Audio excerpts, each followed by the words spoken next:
नमस्ते मित्रों, आरव हिंदी चैनल में आप लोगों का हार्दिक स्वागत है। मैं डॉक्टर आजाद सर। जैसा कि आप लोग जानते हैं कि हम आपको पढ़ाते हैं DElEd second semester, first semester, third semester, fourth semester की हिंदी। तो उस हिंदी में मैंने आपको पिछले दिन जो बताया था उसमें था एक पॉइंट था कि व्याकरण का अर्थ और उसका स्वरूप।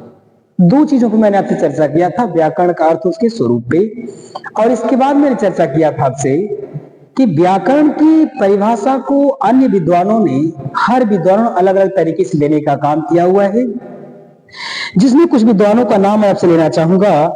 मैंने आपको पढ़ाया, डॉक्टर बद्रीनाथ कपूर जी को मैंने बताया था, और डॉक्टर हरदेव बाहरी जी को हमने पढ़ाया, पाणिनि, हैजालिट को मैंने पढ़ाया था। तो 4-5 लोगों मैंने आपको पढ़ाया था। तो किसी बच्चे ने कमेंट किया था कि सर एक चीज उसको स्पष्ट नहीं हो पाया था कि व्याकरण का स्वरूप क्या है। तो मैं सोच रहा हूं कि मैं आज आपको उस चीज को क्लियर कर दूं कि व्याकरण का स्वरूप क्या होता है, व्याकरण का महत्व क्या होता है, व्याकरण का उद्देश्य क्या होता है, और व्याकरण का अर्थ क्या होता है। तो ये सब जो सारी चीजें मैं आपको बता रहा हूं, इन सारी चीजों को अभी का भी मैं आपके सामने इस समस्या का समाधान आपका कर रहा हूं। इसके बाद जो छूटा हुआ चीज था, पिछले दिन कुछ चीज छूट गई थी, कुछ विद्वान के नाम छूट गए थे, उनकी परिभाषाएं छूट गई थी, तो उनको भी मैं आपको बताने की कोशिश करूंगा, समझाने की कोशिश करूंगा। मैं इसलिए आपको पूरा पढ़ा दे रहा हूं ताकि हो सकता है आपको एक नया है, दूसरा ना है, तीसरा किसी भी एक विद्वान का आ तो जाएगा, लेकिन देखिए आपकी परीक्षाओं में निश्चित प्रश्न पूछेगा। जब पूछेगा तो निश्चित रूप से आपको उत्तर देना पड़ेगा। तो आज हम चर्चा करते हैं उस बच्चे की सबसे पहले समस्या का समाधान किया जाए। एक प्रश्न था व्याकरण का महत्व, ये पॉइंट है, व्याकरण का महत्व, ये आपका पॉइंट है। एक प्रश्न है कि व्याकरण का क्या महत्व है, यानी मेरे जीवन में इस व्याकरण को पढ़ने से क्या फायदा है, क्या इससे मिलता है, क्या व्याकरण पढ़ना इस मानव के लिए आवश्यक है या नहीं है। तो एक बात जानिए, व्याकरण पढ़ना निश्चित है, आवश्यक है, क्योंकि ये जो भाषा है, इस भाषा के जो शब्द होते हैं ये प्राण होते हैं, और उन प्राणों के जो प्राण होते हैं ये व्याकरण होता है। किस भाषा में किस शब्द को कहां, कैसे, कब और किस तरह से रखना है, कैसे प्रयोग करना है, इन सारी चीजों को उसमें आपको बताने का काम किया जाता है। तो कहता है यदि आपका यही प्रश्न आ जाए, आपका प्रश्न अगर दे दे कि व्याकरण का महत्व, तो आपका बड़ा सामान्य सा, बड़ा सदा हुआ सा, बड़े सरल सहज लहजे में आपका एक उत्तर होगा कि व्याकरण वह विद्या है, व्याकरण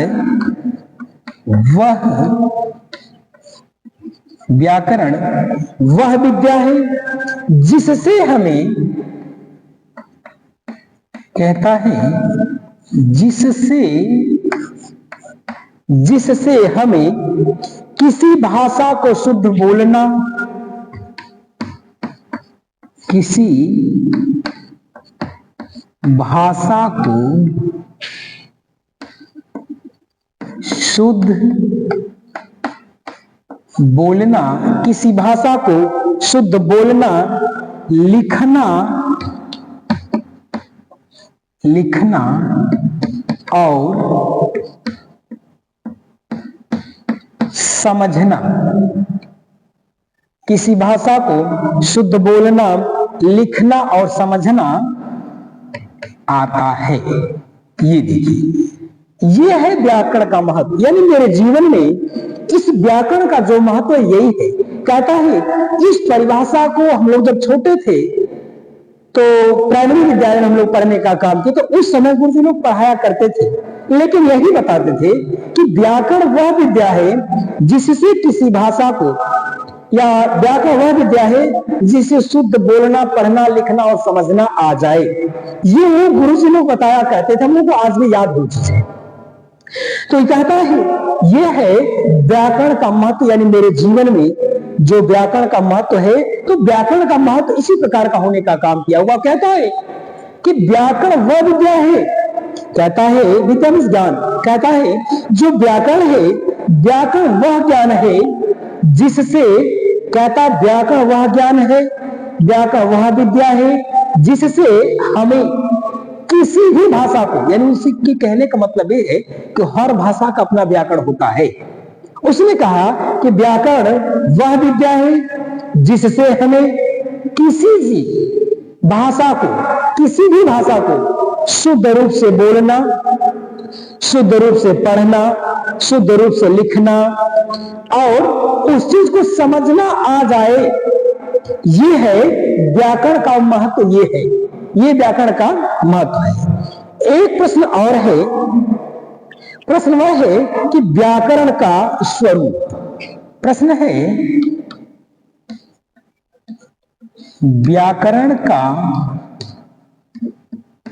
स्वरूप। यदि ये प्रश्न आपका दे दे, ये दूसरा प्रश्न, पहला प्रश्न ये था बच्चे का कि व्याकरण का महत्व क्या है, तो उसको आपने जाना कि व्याकरण का महत्व वही है कि किसी भी, व्याकरण वह विद्या है, व्याकरण वह ज्ञान है जिससे किसी भी भाषा को शुद्ध रूप से बोलना, पढ़ना, लिखना और समझना आ जाए। ये है व्याकरण का महत्व हमारे जीवन में। दूसरा प्रश्न आपका है कि व्याकरण का स्वरूप कैसा है, यानी व्याकरण का क्या रूप है। कहता है यदि ये प्रश्न आपका आ जाने का काम करता है तो आपका एक उत्तर होगा, उत्तर होगा व्याकरण, कहता है भाषा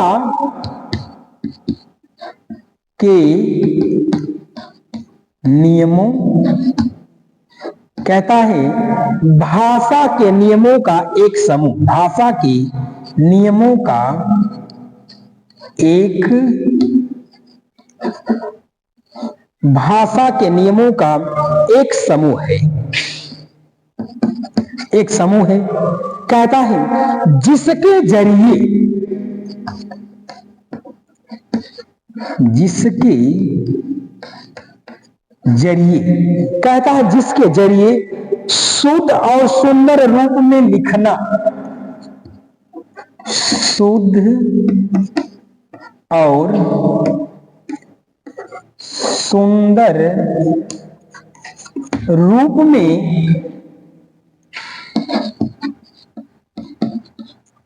शुद्ध और सुंदर रूप में लिखना और बोलना, लिखना और, लिखना और बोलना, या लिखा, इसको करिए लिखा और बोला जाता है, लिखा और बोला जाता है। देखिए दूसरी बात क्या है, दूसरा आपका प्रश्न, प्रश्न ये है कि व्याकरण का स्वरूप आखिरकार है कैसा। हर एक चीज का कोई न कोई रूप होता है, हर एक चीज का कोई न कोई स्वरूप होता है, तो उसी तरह से ये भाषा भी क्या है, ये व्याकरण क्या है, एक प्रकार का शास्त्र है। तो उस भाषा के जो व्याकरण है, उस व्याकरण का जो स्वरूप है, यानी उसका क्या रूप है, उस रूप को मैं बताने का प्रयास कर रहा हूं। यह प्रश्न है कि व्याकरण का स्वरूप कैसा है। तो कहता है कि व्याकरण जो है ना, वह व्याकरण भाषा के नियमों का एक समूह है। पहली बात उसने कहा है कि जो व्याकरण है, यह व्याकरण भाषा के नियमों का एक समूह है, एक झुंड है। कहता है ये बात स्वरूप कहता है कि जो व्याकरण है, यह व्याकरण, व्याकरण जो होता है, यह व्याकरण जो भाषा होती है, उस भाषा के जो नियम होते हैं, उस नियमों का एक समूह है, यानी भाषा नियमों का एक समूह है। कहता है व्याकरण जो होता है, ये भाषा के नियमों का समूह है। यानी ये कहने का मतलब उसके है कि जो व्याकरण है, हर भाषा का एक व्याकरण होता है, तो कहता है जो व्याकरण है, यह व्याकरण भाषा के, यानी मैं जो पढ़ा रहा हूं हिंदी भाषा के, अन्य भी भाषाओं के, हर भाषा का व्याकरण होता है। तो कहता है व्याकरण भाषा के नियमों का एक समूह है, एक प्रकार का संगठन है। कहता समूह या संगठन है। कहता उस समूह या संगठन के जरिए, उस समूह या संगठन के वजह से होता क्या है, किसी भी समूह के माध्यम से या किसी भी समूह के जरिए किसी भी काम को करने का कार्य किया जाता है। उसी प्रकार कहता है कि जो व्याकरण है भाषा के नियमों का एक समूह है, एक प्रकार का झुंड है। व्याकरण भाषा के नियमों का एक समूह है।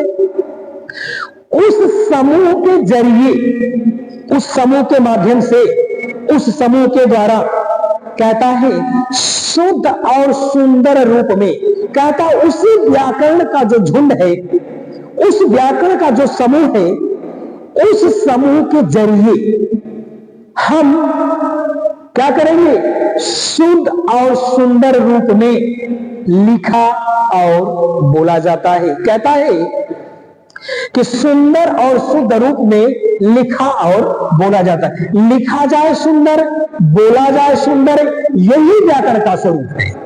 व्याकरण यही करता है। तो उसने कहा कि यदि व्याकरण का कुछ स्वरूप है तो यही है कि व्याकरण के शब्दों के या व्याकरण का भाषा का समूह जो है उस नियमों के, यानी व्याकरण का स्वरूप कहता है कि व्याकरण भाषा के नियमों का एक समूह है।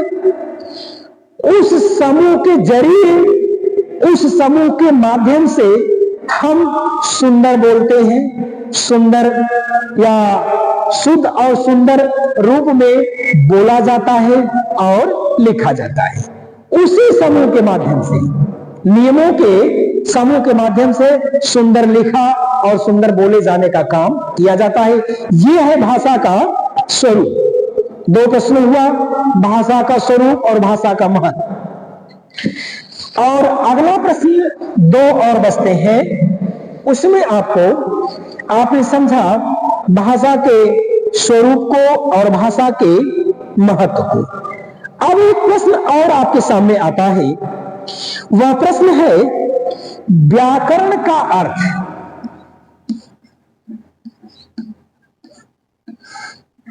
व्याकरण का अर्थ। देखिए, इस व्याकरण के अर्थ को हमने आपको समझाया था, हमने आपको बताने की भरपूर कोशिश किया था, जो भी चीजें हैं।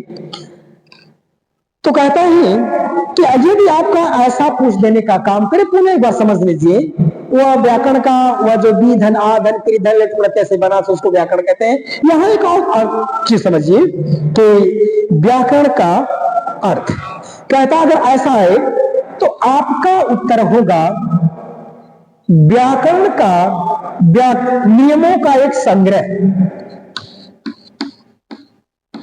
कहता है नियमों का एक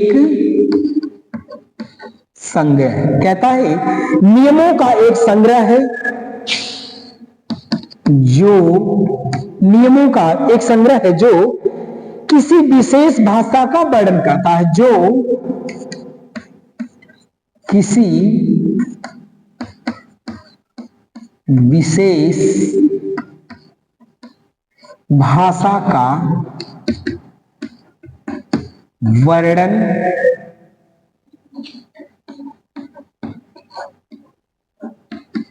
करता है। देखिए, उसने कहा यदि ये प्रश्न आपका पूछे, इस तरह का प्रश्न कहीं आप देखिएगा कि भाषा व्याकरण का अर्थ क्या है, तो आपका उत्तर होगा कि व्याकरण क्या है कि नियमों का एक संग्रह है। भाषा व्याकरण का अर्थ है कि व्याकरण का अर्थ कहता है कि यह नियमों का एक प्रकार का संग्रह है, संचित है, एक कोश है। उसने कहा कि नियमों का एक संग्रह है, तमाम प्रकार के नियम है, सारे के सारे नियमों को इकट्ठा करने का काम किया गया है, एकजुट करने का काम किया गया है। तो सारे नियम के जो संग्रह है, वह संग्रह है, नियमों का एक संग्रह है जो किसी विशेष भाषा का वर्णन करता है। कहता है ये जो व्याकरण का अर्थ कहता है ये नियमों का एक संग्रह है, और नियम का एक संग्रह होने के बाद या किसी भी भाषा का, कहता है नियम का एक संग्रह है जो किसी विशेष भाषा का वर्णन करता है, व्याख्या करता है, उसके अर्थ को देने का काम करता है। यह है व्याकरण का अर्थ, यानी नियमों का एक संग्रह है और वह नियमों का संग्रह किसी विशेष भाषा का वर्णन करने का काम करता है, जिसे कहा जाता है व्याकरण का अर्थ। और एक प्रश्न और है, व्याकरण शिक्षण का उद्देश्य या व्याकरण का उद्देश्य। व्याकरण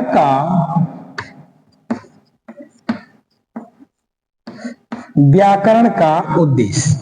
यदि ये प्रश्न आपका आ जाए कि व्याकरण का उद्देश्य क्या है,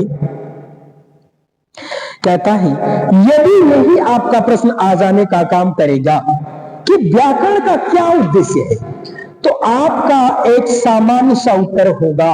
उत्तर यह होगा, भाषा का शुद्ध रूप। कहता है भाषा का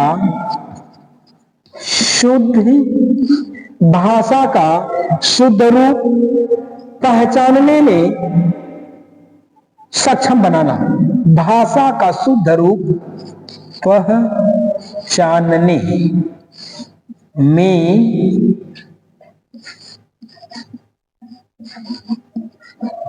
सक्षम बनाना।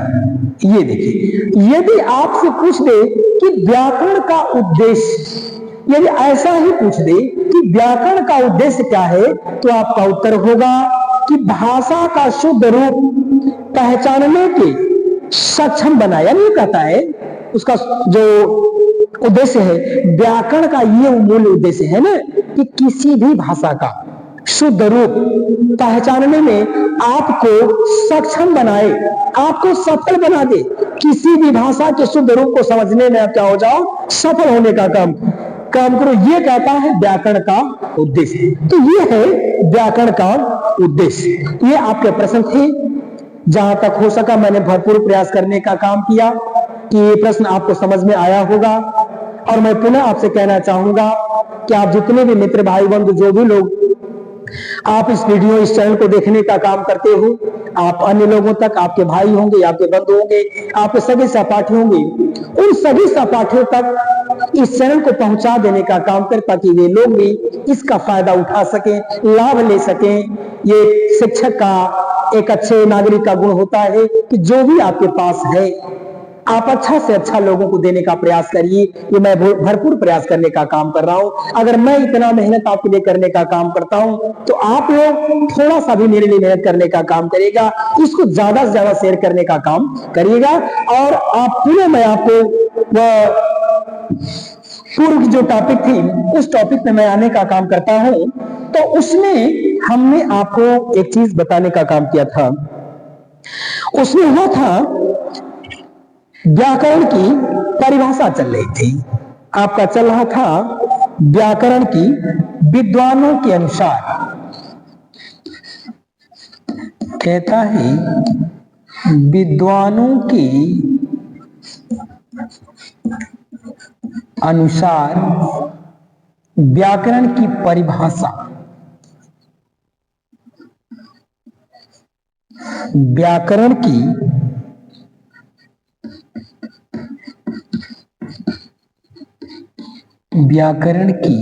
परिभाषा ये चल रहा था। आपका जो पिछले दिन टॉपिक चल रहा था, ये यही टॉपिक यही था कि विद्वानों के अनुसार व्याकरण की परिभाषा को हमने आपको बताने की कोशिश किया और मैंने प्रयास किया। हो सकता है आपको समझ में आया भी होगा निश्चित रूप से, और अगर नहीं समझ में आया होगा तो किसी बंधु ने, किसी मेरे भाई ने एक कमेंट करने का काम किया था। मैंने उस पर भी उस बात को संज्ञान में लिया और आपने बहुत अच्छा किया, ये सलाह देने का काम किया, संज्ञान में आपने प्रश्न डालने का काम किया। मैंने भी उसको खोजा, बताने की कोशिश किया। तो हमने आपको पिछले दिन एक बात और मैं आपसे बताना चाहूंगा, लेकिन मेरे पास बहुत अच्छे संसाधन नहीं है। और ऐसा नहीं है कि अच्छे संसाधन होने के बाद ही आप पढ़ने वाले लोग एक अच्छे चीज को पा सकते हो, पढ़ने वाला व्यक्ति, पढ़ने वाला बालक तो बहुत बुरी परिस्थितियों में भी पढ़ के अच्छी चीजों को प्राप्त किया जा सकता है। इसलिए आप संसाधन को मत आइएगा कि मेरे पास क्या संसाधन है, मेरे पास कोई हाईलाइटेड व शामपट नहीं है या मेरे पास कोई इस तरह की चीजें नहीं है। आप लोगों को सिर्फ ज्ञान से मतलब है, ज्ञान कहीं से भी प्राप्त किया जा सकता है। मैं भरपूर प्रयास कर रहा हूं, आपको बताने की कोशिश कर रहा हूं यही चीजें। तो आज हम आपको पढ़ाएंगे, पिछले दिन तक जो होने का काम किया हुआ था उसके बाद है ये आप पढ़िए। एक विद्वान है सान सेन के अनुसार, सान शिन एक विद्वान है सानशिन महोदय। तो सानशिन महोदय ने भी अपनी परिभाषा को देने का काम किया हुआ है। उन्होंने अपनी परिभाषा में क्या कहा है, सानशिन महोदय ने कहने का काम किया, उन्होंने बताने का काम किया हुआ है कि वाक्यों में शब्दों के समूह का नियोजन, कहता है वाक्यों में शब्दों के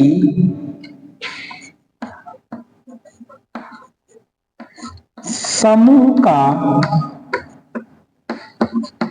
नियोजन, वाक्यों में शब्दों के समूह का नियोजन करने में क्या अंतर है, नियोजन करने में क्या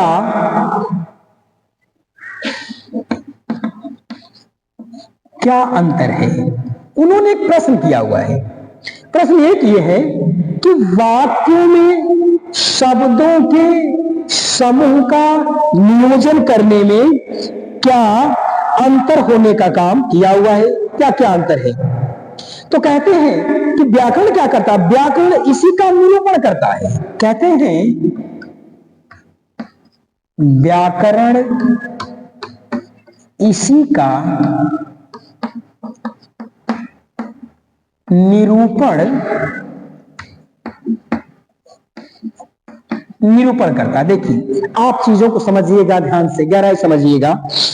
उन्होंने एक बात कहा हुआ है कि सानशिन महोदय ने ये कहे कि वाक्य में शब्दों के, चीजों को समझिएगा, कहते हैं वाक्यों में और शब्दों के समूह का, वाक्यों में शब्दों के समूह का, एक शब्द में का नियोजन। आपके सामने एक समस्या होगी कि नियोजन का अर्थ होता क्या है। आखिरकार सानशिन महोदय अगर कह रहे हैं ऐसा तो उनके कहने का कोई ना कोई मतलब होगा, कहीं का उसका सेंस होगा। तो नियोजन का अर्थ होता है कैसे, कब और कितने। इसका अर्थ होता है कैसे, कब और कितने, ये होने का काम करता है। उन्होंने कहने का काम किया हुआ है कि वाक्यों में शब्दों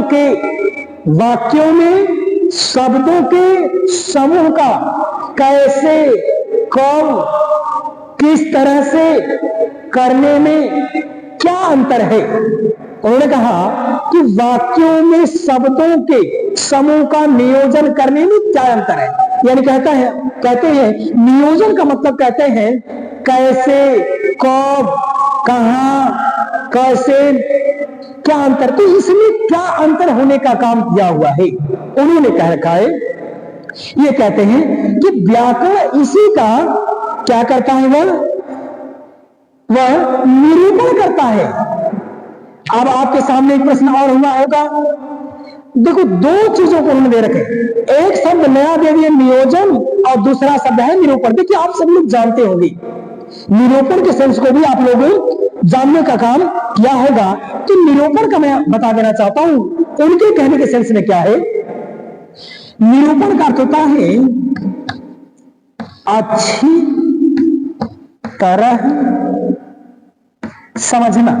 ये देखिए वो यही कहे हैं, यहां कहते हैं नियोजन और यहां कहते हैं निरूपण। उनके कहने का सेंस क्या है, आप चीजों को समझिएगा।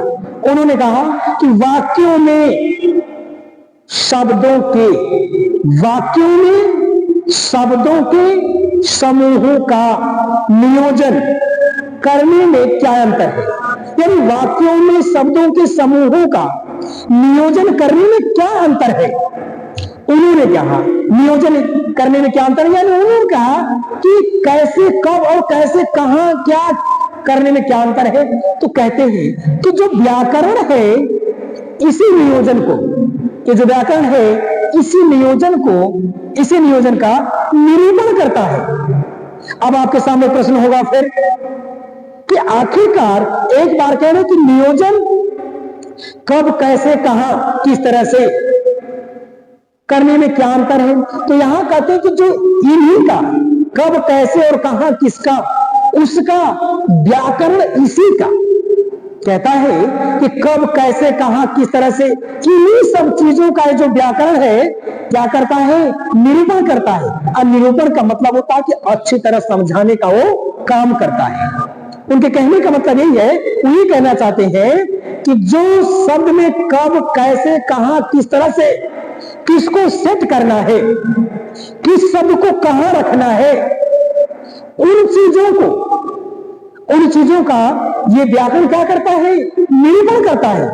यानी अच्छी तरह से समझाने का काम करता है कि कब को कहां रखना, कैसे को कहां रखना है, किस तरह को कहां रखने का काम करना है। ये हमारे सांसिल महोदय के कथनानुसार है। उन्होंने सांसिल महोदय का जो परिभाषा ये डीएलएड सेकेंड सेमेस्टर की एनसीईआरटी की ये पुस्तक में दे रखने का काम किया हुआ है, उसको मैंने आपको बताया। लेकिन मैंने दो चीज आपको नया दे दिया, एक नियोजन शब्द उनका खुद का है और निरूपण शब्द उनका खुद का है। मैंने केवल क्या किया, उस नियोजन को मैंने बता दिया कि नियोजन का सेंस क्या होता है, कब, कैसे, कहां, किधर, जो भी चीजें हैं इनको किस प्रकार से निरूपण अच्छी तरह समझना, इसको कहां कैसे सिद्ध करना है, इन चीजों को सांसिल महोदय ने कहने का काम किया हुआ है। ये तो रहा सांसिल महोदय का ये वक्तव्य। और अगले विद्वान एक और है जिनका नाम है मैरिक।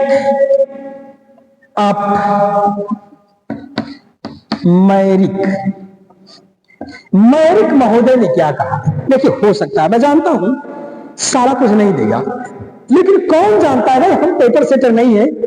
चीजें हैं कि हम पेपर सेटर कोई नहीं है, और कोई ये भी नहीं जानता क्या देगा। नहीं, पेपर सेट करने वाले के मूड के ऊपर होता है ना, वो क्या दे देगा। हो सकता है किसी का नाम न दे करके केवल परिभाषा ही पूछ ले, या हो सकता है दिमाग में आ गया किसी का नाम ही दे रहे। तो कम से कम आपके सिलेबस में जो जो विद्वान है उनके नाम को आप सुने रहेंगे, जाने रहेंगे, तो परिभाषाओं में थोड़ा थोड़ा ही अंतर आपको मिलेगा। उनकी परिभाषाओं में मात्र थोड़ा थोड़ा अंतर आपको मिलेगा, तो उस चीज को आप क्लियर कट कर लेंगे। इसलिए मैं सोच रहा हूं कि पूरा का पूरा बता देने का काम किया जाए। तो आप समझिए, आप मैरिक महोदय एक विद्वान है। तो मैरिक महोदय ने उन्होंने परिभाषा जो देने का काम किया, उन्होंने कहा कि व्याकरण शब्द भंडार का पूरक है। उन्होंने कहा व्याकरण शब्द भंडार का पूरक है। कहते हैं कि जो व्याकरण है वह शब्द भंडार का पूरक है। और कहते तथा भाषा के स्वरूप का निर्माण करने में, भाषा के स्वरूप का निर्माण करने में भाषा के स्वरूप का निर्माण करने में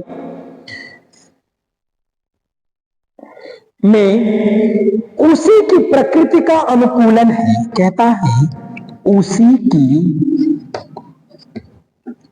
प्रकृति का अनुकूलन है, अनुकूलन है। देखिए, एक चीज और कहता है, ये कहता है अनुकूलन है। अब एक अगले विद्वान है जिनका नाम है मैरिक। तो मैरिक महोदय ने क्या कहना चाहे, उनकी खुद की परिभाषा है।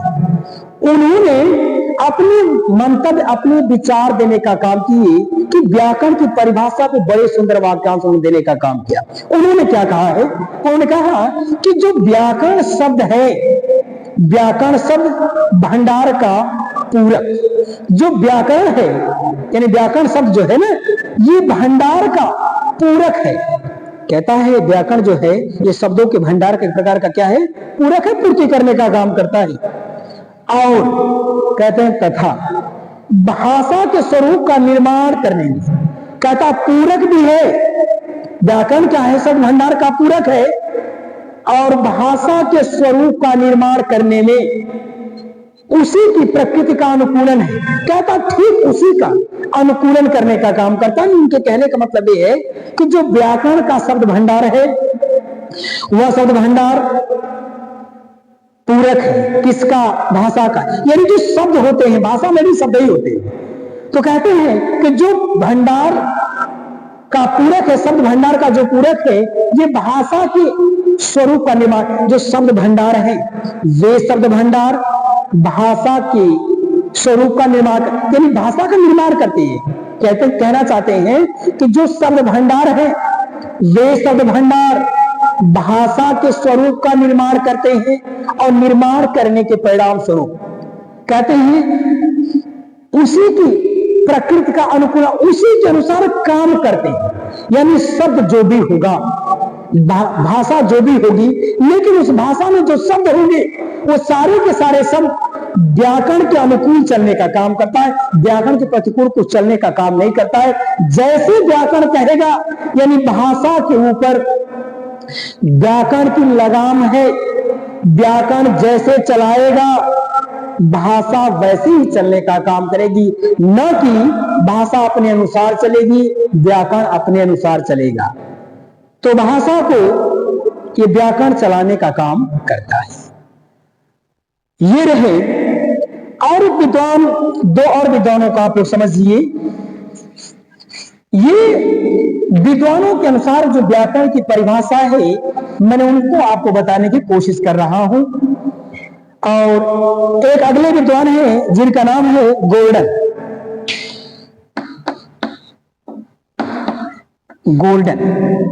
एक विद्वान है जिनका नाम है गोल्डन।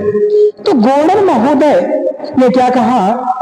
उन्होंने कह रखने का काम किया हुआ है। कहते हैं कि व्याकरण नियमों का समूह है। कहते हैं व्याकरण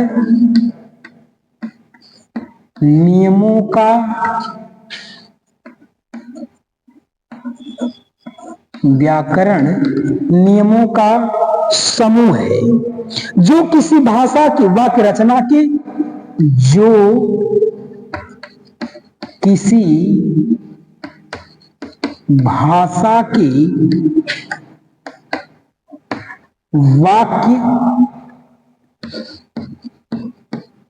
वाक्य रचना के ढंग और ढांचे का, रचना के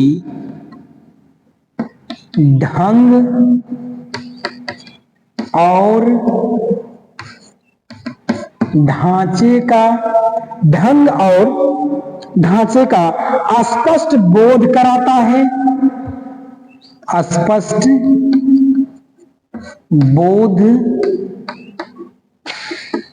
स्पष्ट बोध कराता है या उसे नियंत्रित करता है, तथा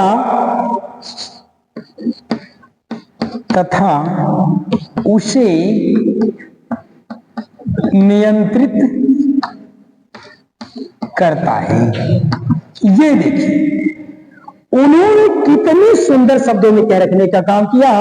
गौड़न महोदय ने कहने का काम किया हुआ है, आपकी इस सिलेबस में डाल रखने का काम किया। वो कहते हैं कि जो व्याकरण है ये नियमों का समूह। पहली बात समझिएगा कि गौड़न महोदय कहते हैं कि ये जो व्याकरण है ये नियमों का समूह है, जो किसी भाव के वाक्य रचना के, कहते हैं कि व्याकरण नियमों का एक समूह है, व्याकरण नियमों का एक समूह है जो किसी भाव के वाक्य रचना के ढंग, यानी भाव के वाक्य रचना के ढंग और ढांचे का स्पष्ट बोध कराते हैं। भाव ढंग ढांचे का बोध कराने का काम करते हैं। और कहता तथा, पहली बात तो कहते हैं उसके भाव को, उसके वाक्य को, उसके भाव ढांचे को, उसके ढंग का क्या कराते हैं, स्पष्ट रूप से पहले तो बोध कराते हैं, यानी आपको ज्ञान करा देते हैं। इसका भाव क्या है, इसका ढंग क्या है, इसका ढांचा क्या है, इन सब सारी चीजों का क्या कराता है, बोध करा देता है व्याकरण। बोध कराने के बाद कहते हैं कि उसे नियंत्रित भी करते हैं। अब वह व्याकरण क्या करता है, पहले तो बोध करा देने का काम करता है, उसके भाव के, उसके ढांचे के, उसके ढंग के, उसके बाद सब ज्ञान आपको हो गया। और ज्ञान होने के बाद कहता है कि ज्ञान हो जाने के बाद उसने कहा कि अब उनके ऊपर वह अपना एक नियंत्रण रखता है, एक लगाम लगाने का काम करता है कि सुनिए, आपने भाव को समझ लिया, आपने ढंग को समझ लिया, आपने वाक्य को समझ लिया, आपने सारी चीज को समझ, लेकिन अब चलोगे मेरे अनुसार। कहता है व्याकरण कि उनके ऊपर वह क्या करता है, व्याकरण नियंत्रित करने का काम करता, नियंत्रण करने का काम करता है, इधर से उधर जाने देने का काम नहीं करता है। एक तो गोल्डन महोदय ने कहने का काम किया। और एक विद्वान और है जिनका नाम है जयगर, जिनका नाम है जयगर। जयगर महोदय ने क्या कहा, जयगर महोदय ने यह कहने का काम किया हुआ है कि प्रचलित भाषा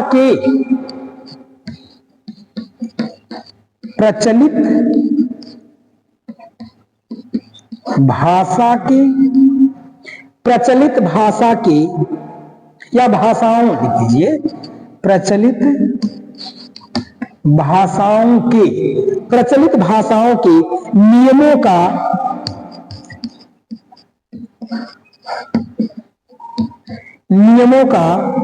सार रूप में कथन है, सार रूप में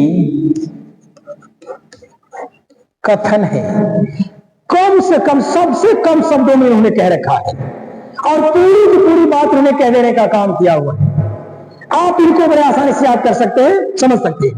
कहते हैं एक महोदय है, एक व्याकरण की परिभाषा को देने वाले एक महोदय हैं जिनका नाम है जयगर।